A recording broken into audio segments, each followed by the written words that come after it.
important to interpret the site, but eventually, if we take the second scenario, which could be the scenario of the hyper-touristification or the hyper-spectacularization of this place here, eventually the optimum scenario would be not to interpret, not to show, not to communicate. So yeah, maybe think about this before.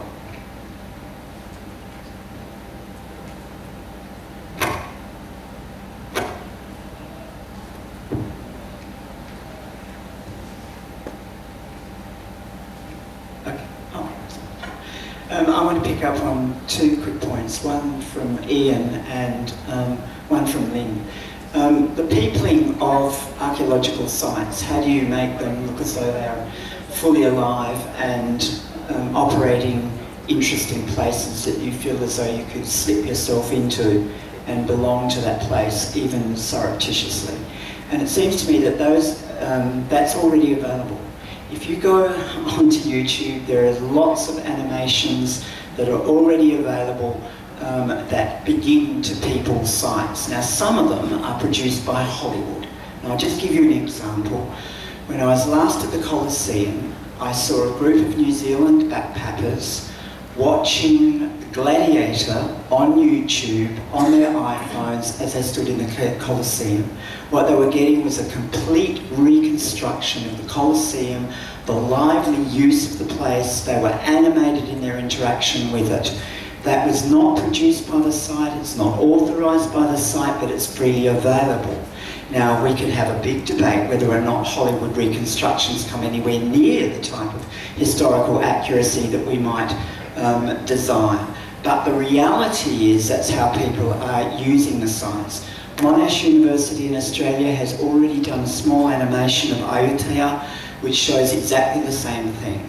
So in other words, there is already material out there that begins to bring places to life. And it's a matter of A, knowing about it, and B, how do you harvest it? And that brings me to just something I want to tell you about, because I only just found out about it myself and it sounds very exciting.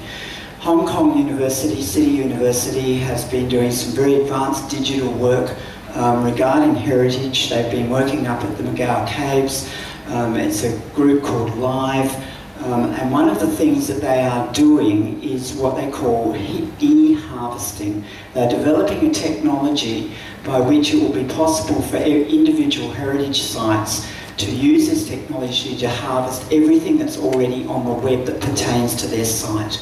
Why? A, so that they can begin to manage it, but B, so they don't have to reinvent the wheel.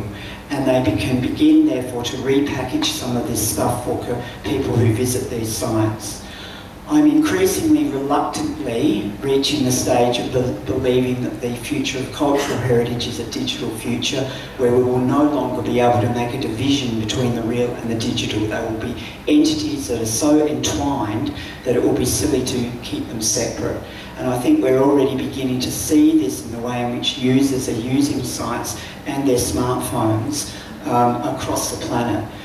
And when I first started to think about this, I was a bit concerned about the technological rich and the technological poor divide across the globe, until I began to look at the numbers and began to realise that the developing world is just bypassing standalone computers completely. They are basically accessing the internet via smartphone technology, and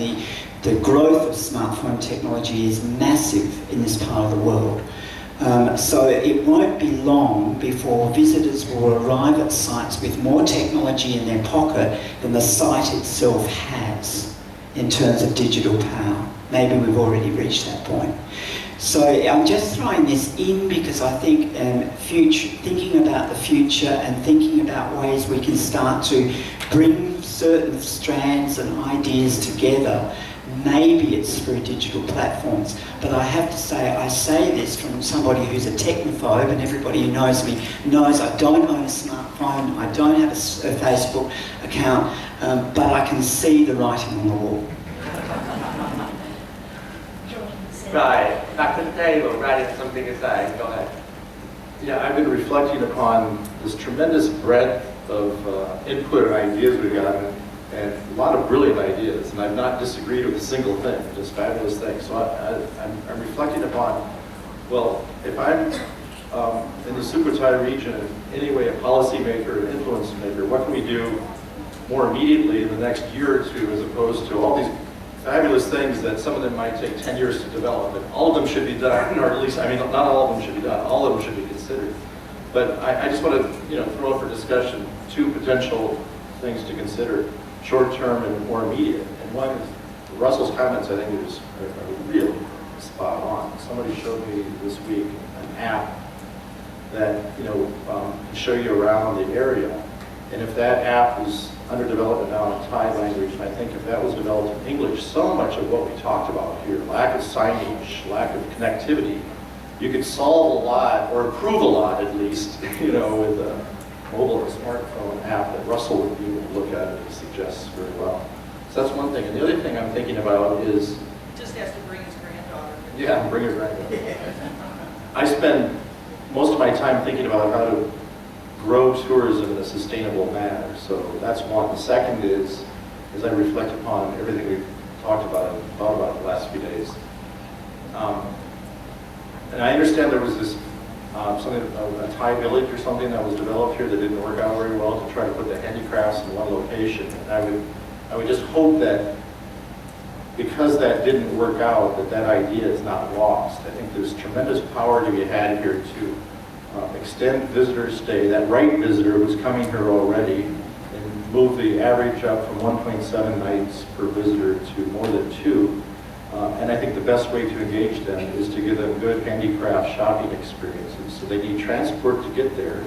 It'll give them a more enriching experience. It will engage the community.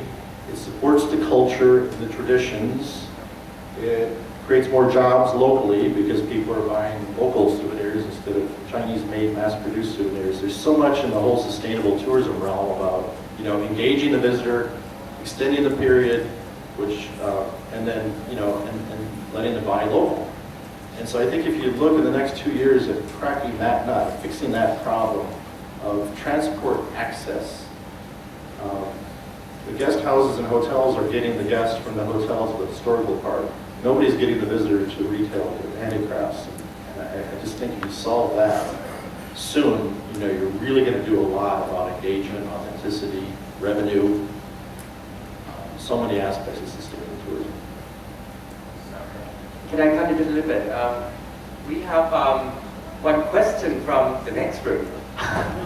First time today, so very exciting. We have the local community sitting in the next room. We have our colleagues doing the interpretation. It's not direct translation, otherwise they don't understand, but they try to interpret, 3 of them actually, trying to be the most silent group. And now he's sitting here and wants to ask us a question relating to the subject we are talking about. So please introduce yourself and ask a question, please. สวัสดีครับ My name is ปฏิรูปสายสินเป็นคนถิ่นนะครับก็ขออนุญาตมีแง่มุมที่ต้องเอาเปรียบผู้ร่วมที่ประชุมคือต้องฟังภาษาไทยแล้วให้อาจารย์จะลงแปลนะครับก็คือว่ามุมมองที่คนถิ่นมองเกี่ยวกับเรื่องประเด็นที่มันตกผลึกมาในการประชุมตั้งแต่ทีมวิจัยลงพื้นที่ 2-3 วันที่ผ่านมาจนปัจจุบันนี้เนี่ยสิ่งที่มันทำให้เราเห็นชัดเจนคือในฐานะที่เป็นคนถิ่นเนี่ยก็คือว่ามันตอบโจทย์ความในใจที่ทำให้เราเข้าใจตัวเรามากขึ้นนะครับว่าสิ่งที่นักวิจัยแม้แต่ว่ามาแค่ไม่กี่วันมองภาพเห็นชัดเจนเหมือนกับผมที่ผมก็มองเห็นท้องถิ่นว่าคืออย่างนี้ครับประเด็นแรกคือประเด็นความเชื่อมโยงขององค์กรที่มีหน้าที่ในการบริหารจัดการอุทยานประวัติศาสตร์ท้องถิ่นองค์กรปกครองส่วนท้องถิ่นรวมถึงคนท้องถิ่นเนี่ยมันถูกแยกส่วนออกจากการเนื่องจากการพัฒนาในยุคก่อนๆหรือยุคปัจจุบันเนี่ยมันถูกการคิดแบบแยกส่วนพอมีการคิดแบบแยกส่วนเนี่ยก็เลยทำให้มิติความเชื่อมโยงของการจัดการปัญหาหรือการบริหารจัดการท่องเที่ยวนั้นๆเนี่ยไม่ครอบคลุมทุกมิติแล้วสิ่งที่อาจารย์ หลายๆประเทศเข้ามาแล้วแค่2-3 วันแล้วพูดตรงกับความในใจของคนท้องถิ่นที่มีโอกาสฟังร่วมตั้งแต่เช้าเนี่ยคือมันตกผลึกเลยแม้แต่แค่อาจารย์เข้ามาไม่กี่วันอาจารย์ยังทราบนั้นผมอยู่มาในตอนนี้เนี่ย37 ปีเนี่ยก็รับรู้ได้ว่ามันก็ถูกการคิดแบบแยกส่วนมาตลอดแล้ววันนี้เนี่ยเรากำลังจะเปิดมิติของการท่องเที่ยวในรูปแบบที่ต้องการที่จะ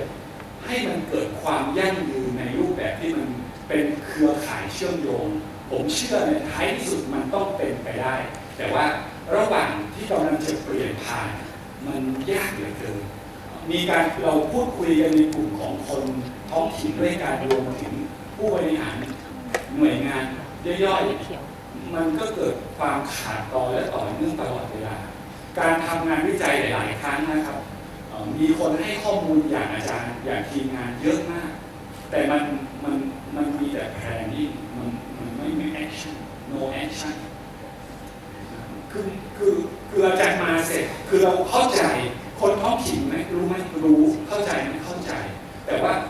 เนื่องจากการบริหารจัดการของรัฐบาลหรือหน่วยงานท้องถิ่นมันไม่ต่อเนื่องเชื่อมโยงมันถูกมาแล้วก็ไปถูกมามันก็มีแบบเปเปอร์มันไม่แอคชั่นคือนี่ก็คือเป็นการยัดคือมันการเข้ามาในมิติที่เข้ามาเนี่ยมันเป็นการทดสอบย้ำยันว่าคนรุ่นก่อนคนรุ่นเดียวแล้วปัจจุบันนี้ทำมาถูกแล้วเพียงว่ามันยังไม่ได้เกิดแนวทางในการปฏิบัติอย่างเป็นรูปธรรมนะครับส่วนเรื่องอีกเรื่องหนึ่งก็คือเรื่องทวนของคนจีนหลายท่านก็วิตกกังวลเรื่องเกี่ยวกับคนจีนเข้ามาแล้วจะมีพฤติกรรมที่ค่อนข้างน่าเป็นห่วงแต่ผมเชื่ออยู่อย่างหนึ่งคืออาจารย์หลายท่านผมจำชื่อไม่ได้นะครับแต่ว่าท่านก็พูดว่าเราเป็นตัวกำหนดพื้นที่รูปแบบการท่องเที่ยวเป็นตัวกำหนดนักท่องเที่ยวคือผมก็มีธุรกิจเล็กๆเป็นโรงแรมเล็กๆราคารวมถึงรูปแบบของการท่องเที่ยวแต่ละพื้นที่จะเป็นตัวกำหนดนักท่องเที่ยวเองผมเชื่อว่าพื้นที่สุโขทัยเป็นพื้นที่ที่กำหนด